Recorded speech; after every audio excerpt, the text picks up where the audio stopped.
Imagine an unregulated network that influences every spending decision you make and owns 49.2% of today's global financial assets. You'd probably want to know what you're up against, especially since the authorities can't quantify the true magnitude of their influence. If so, then let's take a deep dive into the world of shadow banking and shed some light on how the shadow banking system differs from the traditional banking system, how shadow banks function and communicate with one another, the pivotal role of shadow banks in the 2008 financial crash, and the evolution of shadow banks over the past decade. In the traditional banking system, credit intermediation between savers and borrowers occurs in a single entity. Savers entrust their money to banks in the form of deposits, which the institutions in turn use to fund the extension of loans to borrowers. Banks furthermore issue debt and equity to capitalize their intermediation activities. Relative to direct lending, that is, savers lending directly to borrowers, banks issue safe, demandable deposits, thus removing the need for savers to monitor the risk-taking behavior of these institutions. If a bank's reserve requirement is 10%, for example, then banks are able to lend out 10 times more than their reserves.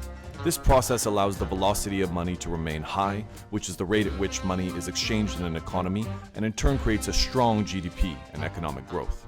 To keep traditional banks safe and protected, governments grant them access to backstop liquidity, such as the Federal Reserve's discount window, or to public sources of insurance, such as that provided by the Federal Deposit Insurance Corporation, or FDIC. In simpler terms, if an economic crash occurs and everyone runs to withdraw their money at the same time, the bank is protected from going under and your savings are safe, thanks to protection from the Fed. In exchange for this safeguarding, traditional banks are heavily regulated to minimize their need for government bailout. As you might have guessed, shadow banks are not subject to government regulation, and their activity is near impossible to track as their activities remain in the shadows. Because shadow banks are unregulated, they cannot, as traditional banks can, borrow in an emergency from the Federal Reserve, leaving them vulnerable in an economic crash and causing tension amongst the elites. The main players in the shadow banking system involve hedge funds, private equity funds, mortgage lenders, and large investment banks. Like traditional banks, shadow banks conduct financial credit intermediation, which has been broken down into 4 subcategories, which we will discuss shortly. Credit intermediation, in essence, involves taking money from savers and lending it to borrowers. However, unlike in the traditional banking system, where credit intermediation is performed under one roof, that of a bank, of course, the shadow banking system performs these steps of intermediation in a strict sequential order, and each step is handled by a specific type of shadow bank and through a specific funding technique. As mentioned before, the 4 subcategories of credit intermediation include maturity transformation, which involves converting short-term funds into longer-term investments, liquidity transformation, which involves converting cash or similar assets into investments that are harder to sell, credit transfer risk, which involves relocating the risk of default on a loan from the lender to another party, and lastly, leverage, which uses borrowed money to increase potential returns. Overall, the shadow banking system is organized around securitization and wholesale funding. Loans, leases, and mortgages are securitized and thus become tradable instruments. Funding is conducted in capital markets through instruments such as commercial paper or repos, and in turn, savers hold money market balances instead of deposits within banks. Shadow banks first caught the attention of many experts because of their growing role in turning home mortgages into securities. The securitization chain started with the origination of a mortgage that was bought and sold by one or more financial entities, until it ended up part of a package of mortgage loans used to back a security that was sold to investors. The value of the security was related to the value of the mortgage loans in the package, and the interest on a mortgage-backed security was paid from the interest and principal homeowners paid on their mortgage loans. Almost every step from the creation of the mortgage to sale of the security took place outside of the direct view of regulators. As a result, there is a widespread belief that the shadow banking system played a key role in the 2007 to 2009 financial crisis. Prior to the financial crisis, the shadow banking system provided credit by issuing liquid, short-term liabilities against risky, long-term, and often opaque assets. The large amounts of credit intermediation provided by the shadow banking system contributed to asset price appreciation in residential and commercial real estate markets and to the expansion of credit more generally. The funding of credit through the shadow banking system significantly reduced the cost of borrowing during the run-up to the financial crisis, at the expense of increasing volatility of the cost of credit through the cycle. In particular, credit intermediaries' reliance on short-term liabilities to fund liquid, long-term assets is an inherently fragile activity that can make shadow bank systems prone to runs. The shadow banking system, prior to the onset of the financial crisis, was presumed to be safe, owing to the liquidity backstop in the form of contingent lines of credit and tail risk insurance in the forms of wraps and guarantees. The credit lines and tail risk insurance filled a backstop role for the shadow banks, much like the roll discount window and deposit insurance play for the commercial banking sector. But they were provided by private, not the public, sector. These forms of liquidity and credit insurance provided by the private sector, particularly commercial banks and insurance companies, allowed shadow banks to perform credit, liquidity, and maturity transformation by issuing highly rated and liquid short-term liabilities. As the solvency of the providers of the private sector puts came into question, the confidence that underpinned the stability of the shadow banking system vanished. Flash forward to the heat of the 2008 financial crisis, where a large portion of the shadow banking system collapsed, and several shadow intermediation activities disappeared entirely. Investment bankers Lehman Brothers and Bear Stearns were two of the more famed non-banking financial companies to go under. The failure of private sector guarantees to support the shadow banking system occurred mainly because the relevant parties, credit rating agencies, risk managers, investors, and regulators, to name a few, underestimated the aggregate risk and asset price correlations. Specifically, the market did not correctly price for the fact that valuations of highly rated structured securities become much more correlated in extreme environments than during normal times. In a major systemic event, the price behavior of diverse assets becomes highly correlated, as investors and levered institutions are forced to shed assets in order to generate the liquidity necessary to meet margin calls.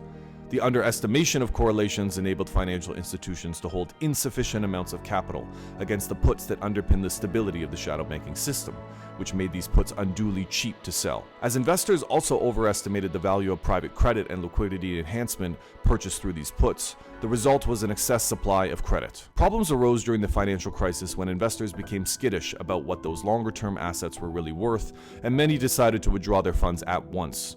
To repay these investors, shadow banks had to sell assets.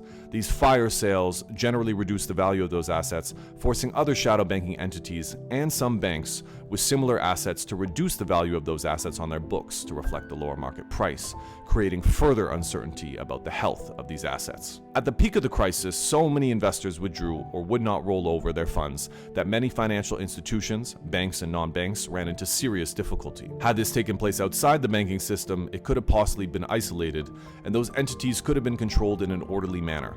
But real banks were caught in the shadows. Some shadow banks were controlled by commercial banks and for reputational reasons were salvaged by their stronger parent bank. In other cases, the connections were at arm's length, but because shadow banks had to withdraw from other markets, including those in which banks sold commercial paper and other short-term debt, these sources of fundings to banks were also impaired. And because there was so little transparency, it often was unclear who owed what to whom. Luckily for the shadow banks, the government did eventually intervene to stop the bleeding. The emergency liquidity facilitates launched by the General Federal Reserve and the guaranteed schemes created by other government agencies during the financial crisis were direct responses to the liquidity and capital shortfalls of shadow banks. For example, the Commercial Paper Funding Facility, or CPFF, provided emergency lending to issuers of commercial paper. The Primary Dealer Credit Facility supplied a backstop for repo market borrowers, and the Term Asset-Backed Securities Loan Facility, or TALF, offered ABS to investors at haircuts below those available in times of market distress. All three facilities provided liquidity support to shadow banking activities or entities, effectively offering a backstop for credit intermediation by the shadow banking system and for traditional banks as a result of their exposure to shadow banks. Upon the complete rollout of the liquidity facilities and guarantee schemes, the shadow banking system was fully embraced by official credit and liquidity puts and became fully backstopped just like the traditional banking system. As a result, the adverse effects on real economic activity from the collapse of the shadow banking system was mitigated. In the decade following the financial crisis of 2007 to 2009, the shadow banking system sector expanded, playing a key role in meeting the credit demand unmet by traditional banks. As a result of the crisis, traditional banks found themselves under closer regulatory scrutiny, which led to a prolonged contraction in their lending activities. As the authorities tightened up on the banks in turn tightened up on a loan or credit applicants. The more stringent requirements gave rise to more people needing other funding sources, and hence the growth of non-bank shadow institutions that were able to operate outside the constraints of banking regulations arose. There have been three identified subgroups of the shadow banking system. 1, the government-sponsored shadow banking subsystem. 2, the internal shadow banking subsystem. And 3, the external shadow banking subsystem. The government-sponsored shadow banking subsystem refers to credit intermediation activities funded through the sale of agency debt and MBS, which mainly include conforming residential and commercial mortgages. The internal shadow banking subsystem refers to the credit intermediation process of a global network of banks, finance companies, broker-dealers, and asset managers, and their on- and off-balance sheet activities, all under the umbrella of financial holding companies. Finally, the external shadow banking subsystem refers to the credit intermediation process of diversified broker-dealers and a global network of independent non-bank financial specialists that includes captive and standalone finance companies, limited purpose finance companies, and asset managers. According to the Financial Stability Board, the shadow banking system, which the FSB calls the non-bank financial intermediary sector, grew 8.9% in 2021, well above its 5-year average of 6.6% annual growth. At $293.3 trillion, the NBFI sector share of total global financial assets reached 49.2% in 2021. The United States is the top holder of shadow banking assets, followed by China. Chinese financial regulators reported that as of 2019, shadow banking accounted for assets worth $12.9 trillion, equal to 86% of the country's gross domestic product, or 29% of its total banking assets. To summarize everything we've covered today, shadow banking entities are characterized by a lack of disclosure and information about the value of their assets, opaque governance and ownership structures between banks and shadow banks, little regulatory or supervisory oversight of the type associated with traditional banks, virtually no loss absorbing capital or cash for redemptions, and a lack of access to formal liquidity support to help prevent fire sales. While much of the current and future reform efforts are focused on remediating the excesses of the recent credit bubble, we note that increased capital and liquidity standards for depository institutions and insurance companies are likely to increase the returns to shadow banking activity. The reform effort has done little to address the tendency of large institutional cash pools to form outside the banking system. Thus, we expect shadow banking to be a significant part of the financial system, although almost certainly in a different form for the foreseeable future. Thanks for your time today. Hope you got some valued insight from the deep dive into shadow banking that we took. And as always, please like and subscribe for more great content. Thanks.